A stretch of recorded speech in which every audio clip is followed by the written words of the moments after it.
world is going to globalization now, digitalization. So in Pakistan, we don't encourage digital apps.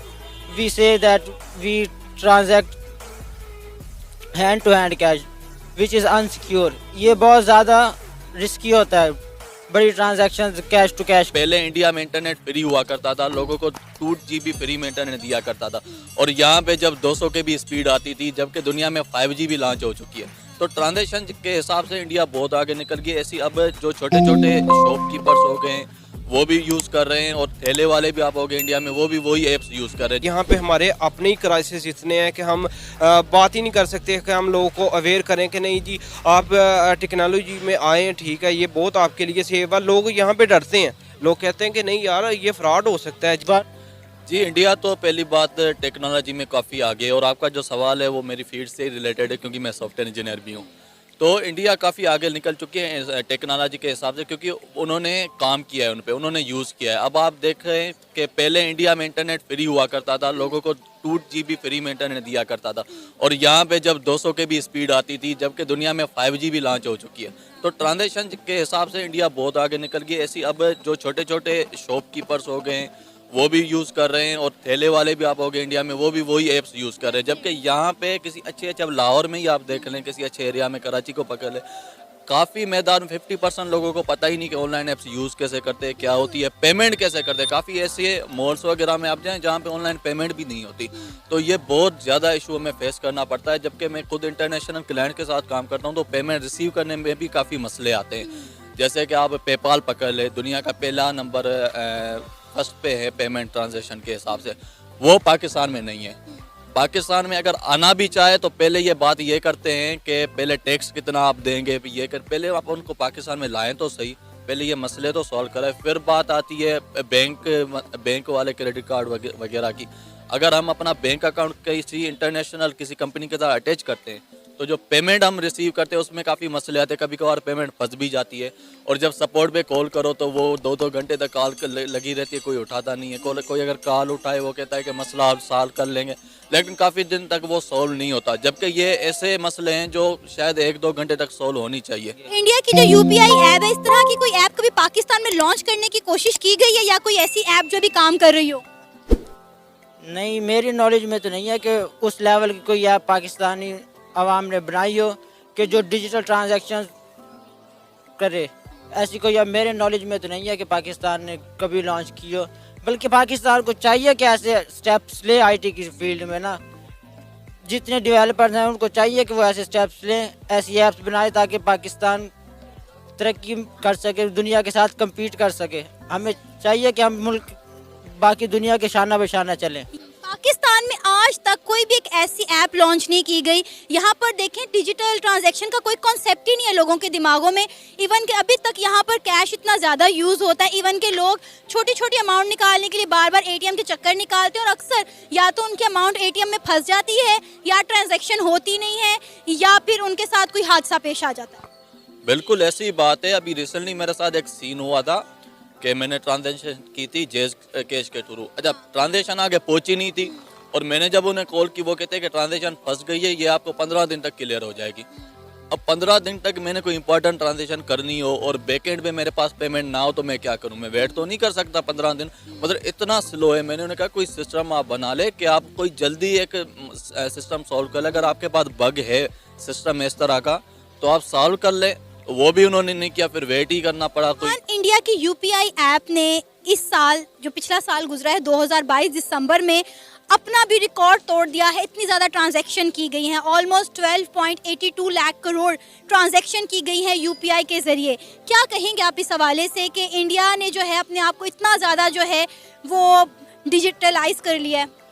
ये वाकई में अगर देखा जाए तो बहुत ही अच्छा ना, किसी भी कंट्री के लिए अगर वो खुद ही डेवलप करते हैं कोई भी एप्लीकेशन, कोई भी प्लेटफॉर्म, वो अपनी आवाम के लिए लेके आते हैं और आवाम भी अच्छा रिएक्शन देती है, तो ये बहुत ही अच्छा होता है. सही है. और आगे अगर देखा जाए तो पूरे यूरोप में देखा जाए, ये तो एशिया में चले एशियन लोग कर रहे हैं, लेकिन यूरोप में देखा जाए वो खुद को टोटली तौर पे डिजिटल हो गए हैं, और डिजिटल का बहुत ज़्यादा फ़ायदा अगर वो ये इंडियन कर रहे हैं, एशियन कर रहे हैं, तो इसका अभी हमें बहुत कम इसके मतलब नॉलेज है, लेकिन जिन लोगों को नॉलेज है वो बहुत ज़्यादा तेज़ी से ग्रूम करेंगे, जिस तरह वो कर चुके हैं यूरोपियन कंट्री।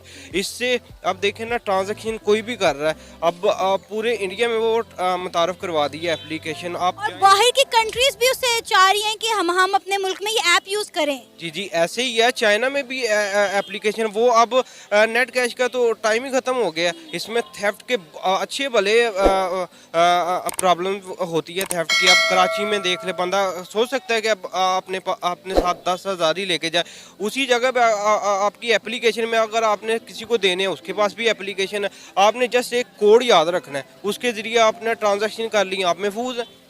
ये बहुत ही अच्छी उनकी बात है कि अगर उन्होंने ये किया और अगर उन्हें बहुत अच्छा रिस्पांस मिला।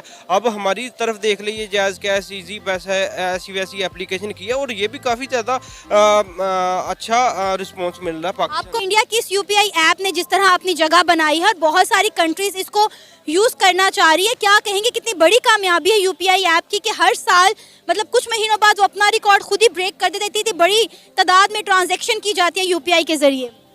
बेसिकली उन्होंने अपने स्टूडेंट्स को इस तरह ग्रूम किया है कि आज देखे गूगल का सीईओ और बड़े बड़े जितने भी हैं बड़े ब्रांड्स, उनके सीईओ इंडियंस ही हैं। अभी यूके का प्राइम मिनिस्टर इंडियन है, तो वो बेसिकली उन्होंने अपने ग्रूम किया है स्टूडेंट्स को, उन्होंने डेवलप किया ये चीज़ ना कि क्रिएटिविटी उन्होंने लाए हैं, वो अपने स्टूडेंट्स में क्रिएटिविटी लाए हैं, तो जिसकी वजह से आज इंडिया अचीव कर रहा है। इंडिया आईटी की फील्ड में आ गया है, उन्होंने बच्चों की स्किल डेवलप किए हैं, बच्चों को ग्रूम किया है, फिर बच्चे जाहिर बात है फिर कारनामे सर अंजाम देंगे। को पता है कि इंडिया में कोई भी जो है वो कैश यूज़ ही नहीं करता। वहाँ पे छोटे से छोटा वेंडर, सब्जी वाला, छाबड़ी वाला, जनरल स्टोर, हर जगह यूपीआई ऐप का इस्तेमाल होता है।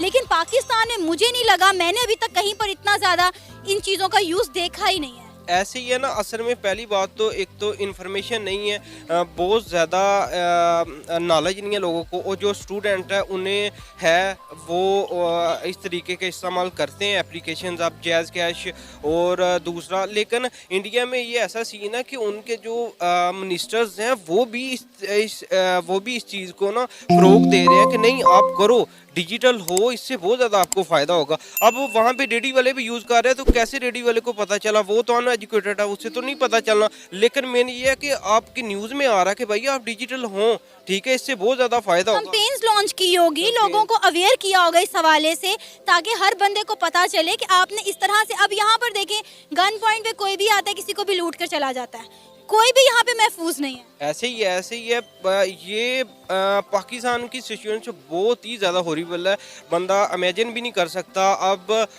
इस साल में पता नहीं, न्यूज़ में बता रहे थे कि 100 क्रॉस कर गया, यही स्ट्रीट क्राइम में ना डेथ रेशो इतनी ज़्यादा हो गई है। तो इसी वजह से होगा ना, जिसने भी आना उसने पैसे देखने। अब जिसके पास पैसे होंगे तो उसका ऊपर से वो अनएम्प्लॉयमेंट का भी शिकार है, तो उसके पास अगर 10,000 है तो वो तो कहेगा 10,000 बाजे। इस तरह की ऐप से इंडिया की इकोनॉमी को कितना बूस्ट मिला होगा? इकानमी को डेफिनेटली बहुत ज़्यादा बूस्ट मिलेगा। अब आप पाकिस्तान में देख लें या पूरी दुनिया में देख लें, फाइबर वगैरह और अमेज़ोन का काम है वो पाकिस्तानी इंडियन कर रहे हैं, तो बाहर से डॉलर्स आ रहे हैं। इसी तरह अगर आप देखें कि वो एप्लीकेशन यूज़ कर रहे हैं, तो वो हर चीज़ मसलन के उस कंट्री को उस चीज़ का फ़ायदा होगा कि उनकी एप्लीकेशन, उनकी अपनी डेवलपमेंट है।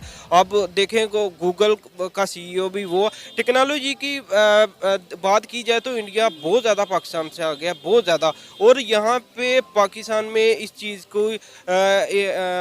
चीज़ की मुहिम वगैरह स्टार्ट करना तो दूर की बात, यहाँ पे हमारे अपने ही क्राइसिस इतने हैं कि हम बात ही नहीं कर सकते कि हम लोगों को अवेयर करें कि नहीं जी आप टेक्नोलॉजी में आएँ, ठीक है, ये बहुत आपके लिए सेफ है। लोग यहाँ पे डरते हैं, लोग कहते हैं कि नहीं यार ये फ्रॉड हो सकता है। जायज़ कैश, अब कोई सब्ज़ी फरोश है, उससे कहें जी हम ट्रांजैक्शन कर देंगे जायज़ कैश पे, तो वो डरते हैं, वो कहते हैं भाई नहीं आप नेट कैश दें। हालांकि नेट कैश वो जाते जाते अगर नेट कैश वो चोर उसे पड़ गया तो वो गया। पता है इंडिया की एक ऐप है यूपीआई, उसने डिजिटल ट्रांजैक्शन में अपना ही रिकॉर्ड एक बार फिर से तोड़ दिया है। 2016 में इसको लॉन्च किया गया था पब्लिक यूज़ के लिए। आज पूरा भारत जो है डिजिटल ट्रांजैक्शन कर रहा है यूपीआई के ज़रिए, जो है हर बंदा जो है वो पेमेंट कर रहा है। पाकिस्तान में कोई कॉन्सेप्ट नहीं है। आप देख सकते हैं, मेरा ख्याल है इस वक्त हम जिस मार्केट में खड़े हैं, एक जगह पे भी आप इस तरह से पेमेंट नहीं कर सकते। क्या रीजंस है? बेसिकली हमारे अंदर रुझानात पैदा नहीं किए गए। World is going to globalization ना, digitalization. So in Pakistan we don't encourage digital apps. We say that we transact hand to hand cash which is unsecure. ये बहुत ज़्यादा रिस्की होता है, बड़ी ट्रांजैक्शन कैश टू कैश करना। इसलिए डिजिटल ऐप्स का होना लाजमी है और अवेयरनेस पैदा करनी चाहिए। स्टूडेंट्स को डिजिटल ऐप्स के बेनिफिट्स बताने चाहिए, स्कूल्स में, कॉलेजेस में उनको ग्रूम करना चाहिए। बाकायदा प्रैक्टिकल क्लासेस होने चाहिए आई नेट ट्रांजैक्शंस के ऊपर ना, ताकि वर्ल्ड आईटी की तरफ बहुत तेज़ी से डेवलप कर रही है। तो बेहतर है कि हम भी खुद को सेट करें। क्या बात अगर एक पाकिस्तानी को दूसरे पाकिस्तानी पर ट्रस्ट नहीं है तो बाहर के लोगों ने पाकिस्तान पर क्या ट्रस्ट करना है और पाकिस्तान में आके क्या इन्वेस्ट करना है, आप खुद ही बताएं। ट्रस्ट रेट तो आप छोड़ ही दें कि बहुत इन्होंने खुद ही काम किया है। इंडियन पंजाबी भी और पाकिस्तानी पंजाबी भी देखा जाए तो ये हर किसी दूसरे कंट्री में देखा जाए या यहाँ पे देखा जाए, पंजाबी और दो जितने भी होते हैं अच्छे भी होते हैं बुरे भी होते हैं, लेकिन ये बात है कि ट्रस्ट रेशो बहुत ज़्यादा इन्होंने काम कर दिया। अपनी गलतियों की वजह से इन्होंने ये ऐसा सीन क्रिएट किया।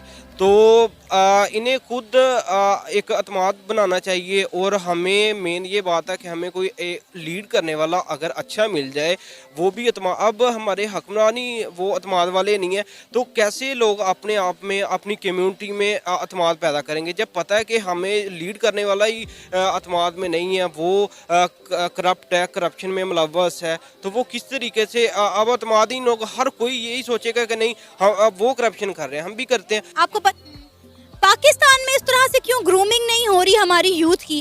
कहते हैं कि यूथ किसी कौम और मुल्क का सरमाया होता है, लेकिन हमारी यूथ की उस तरह ग्रूमिंग ही नहीं हो रही, उनका पढ़ाई की तरफ रुझान ही नहीं है। अगर कोई हमारे होनहार बच्चे निकलते भी हैं तो कोशिश करते हैं कि बाहर के मुल्कों में जाकर नौकरियां कर ले, पाकिस्तान में वो रहना प्रेफर ही नहीं करते। जैसे आपको पता है कि पिछले 7 से 8 महीनों में लाखों की तादाद में पाकिस्तान से इमिग्रेशन कर गए, पाकिस्तान छोड़ के चले गए। पाकिस्तान की इकोनॉमिक कंडीशन ही ऐसी नहीं है कि न्यू कमर्स को सपोर्ट किया जाए। जॉब्स की डेफिशिएंसी है, मुल्क डिफ़ॉल्ट होने के करीब है। ऐसे में आप अगर टैलेंट आता भी है तो वो बेसिकली हर किसी को ब्राइट फ्यूचर चाहिए होता है। तो अपना फ्यूचर सिक्योर करने के लिए यूथ ज़ाहिर बात है फिर इमिग्रेट कर जाएगी, बाहर जाएंगे। और दूसरी बात आपने कही है कि बच्चों को ग्रूम नहीं किया जाता। पाकिस्तान में बच्चों को सिर्फ और सिर्फ बुक वॉर्म बनाया जाता है कि ये लाइंस हैं, आप ये रटें, आपके पेपर हल हो जाएंगे।